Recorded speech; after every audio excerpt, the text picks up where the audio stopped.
Hello friends, പുതിയൊരു വീഡിയോയിലേക്ക് എല്ലാവർക്കും സ്വാഗതം. സൗദി പ്രോ ലീഗിൽ അൽ നസറിന്റെ സമനില. ആദ്യമായിട്ടാണ് അൽ നസർ സൗദി പ്രോ ലീഗിൽ സമനിലയിൽ പിരിയുന്നത്. അൽ ഇത്തിഫാഖാണ് അൽ നസറിനെ സമനിലയിൽ പിടിച്ചത്. 2-2 സമനിലയിലാണ് മത്സരം പിരിഞ്ഞത്. മത്സരത്തിൽ അൽ നസറിന്റെ ആധിപത്യമായിരുന്നു. പക്ഷെ വിജയ ഗോൾ നേടുവാനായി അൽ നസറിന് സാധിച്ചില്ല. അൽ ഇത്തിഫാഖിന് വേണ്ടി 2 ഗോളുകൾ സ്വന്തമാക്കിയത് വൈനാൾഡുമായിരുന്നു. മത്സരത്തിൽ 16-ാം മിനിറ്റിലായിരുന്നു അൽ ഇത്തിഫാഖ് ലീഡെടുത്തത്. വൈനാൾഡുമാണ് അൽ ഇത്തിഫാഖിന് വേണ്ടി ലീഡെടുത്ത ഗോൾ സ്വന്തമാക്കിയത്. പിന്നീട് ആദ്യ പകുതി അൽ ഇത്തിഫാഖ് 1-0 ലീഡിൽ പിരിഞ്ഞു.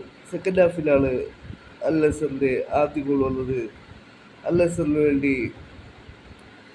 ജാവോ ഫെലിക്സ് കളിയുടെ 47-ാം മിനിറ്റിൽ സമനില ഗോൾ നേടുകയായിരുന്നു. പിന്നീട് കളിയുടെ 67-ാം മിനിറ്റിൽ ക്രിസ്ത്യാനോ റൊണാൾഡോ അൽ നസറിന് വേണ്ടി ലീഡെടുത്ത ഗോൾ സ്വന്തമാക്കി.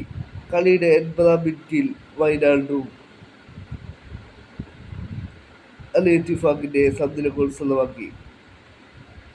ഇത് സമനിലയോടെ 11 കളികളിൽ നിന്നും 31 പോയിന്റുകളുമായി അൽ നസർ പോയിന്റ് ടേബിളിൽ 1-ാം സ്ഥാനത്ത് തുടരുകയാണ്.